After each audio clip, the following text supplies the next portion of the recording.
When you are trying to maximally grow a muscle, you want to reduce the number of limiting factors as much as possible. So when you introduce more instability, all you are doing is increasing perceived effort, reducing power output, and reducing the amount of muscle fibers you end up being able to recruit. And a lot of people like to throw around stabilizer muscles in this context when they have no idea what they're talking about. If you are trying to improve your stability for a specific skill set, then you train for that specific skill set. So let's say you want to learn the single leg squat, which is going to have much higher coordination demands than, let's say, a leg extension or a leg press or a hack squat. But is it going to be as good at developing the quads?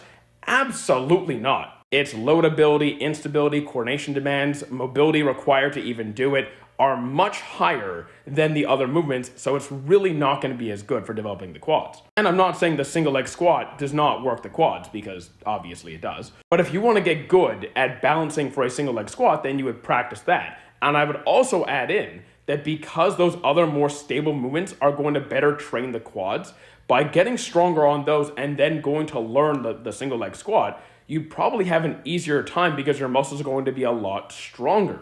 Now, I'm not saying you can adapt to the demands of a single leg squat by only doing a hack squat, but I would say that using a more stable movement to help build up the strength would help the overall process while you build up the coordination skills for that movement.